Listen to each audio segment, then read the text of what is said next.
Bonjour les amis, j'espère que vous allez bien. Merci de me rejoindre encore une autre fois dans cette nouvelle vidéo de génétique.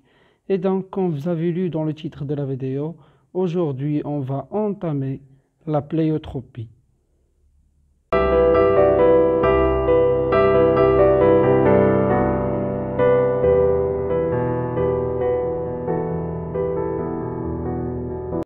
Alors, dans des vidéos précédentes, on a traité la codominance, la dominance incomplète et la létalité.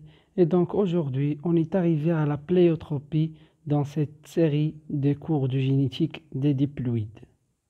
Alors, il faut noter premièrement que la pléiotropie est l'une des exceptions aux lois de Mendel, c'est-à-dire que les trois lois de Mendel ne sont pas applicables dans la pléiotropie, et c'est pour cela qu'on classe la pléiotropie parmi les exceptions aux lois de Mendel. Alors, comme vous savez, c'est que dans le cas normal, chaque gène est responsable sur un caractère donné. Par exemple, ici dans l'image, on a deux gènes. Un gène responsable sur le caractère couleur des yeux, qui est en bleu, et un gène responsable sur le caractère couleur des cheveux, qui est en rose. Donc ça, c'est le cas normal. Par contre, pour le cas de pléiotropie, on a un seul gène qui code pour plusieurs caractères. Et comme son nom l'indique, la pléiotropie, pléio, ça veut dire plusieurs, et tropie, ça veut dire caractère. Donc, vous notez premièrement cette définition de pléiotropie, qui est un seul gène qui contrôle plusieurs caractères. C'est la simple définition de la pléiotropie.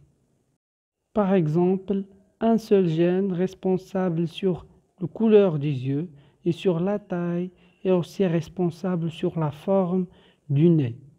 Et donc on appelle ce gène un gène pléiotropique et on appelle ce cas la pléiotropie. C'est-à-dire un seul gène contrôle pour plusieurs caractères. Ici, j'ai donné un petit exemple, la couleur des yeux, la taille et la forme du nez. Alors l'exemple le plus connu dans le cas de pléiotropie, c'est celui de l'anémie falciforme, en arabe faqr dam al-minjali.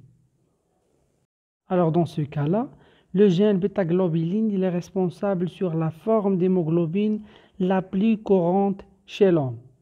Et lorsque ce gène bêta-globine subit une mutation, il influence sur les yeux, le foie et le cœur, en produisant plusieurs anomalies. Il peut même aller jusqu'à la cécité pour les yeux, c'est-à-dire l'aveuglement. Il influence aussi sur le foie en provoquant une insuffisance hépatique et il influence sur le cœur en provoquant une crise cardiaque. Donc ça, c'est l'exemple le plus connu, mais il existe plusieurs exemples dans la nature de la pléiotropie. Et donc, on arrive à la fin de cette vidéo. Merci pour votre attention. Si vous avez des questions, n'hésitez pas de les poser dans les commentaires. N'hésitez pas aussi de cliquer sur like, subscribe et au revoir.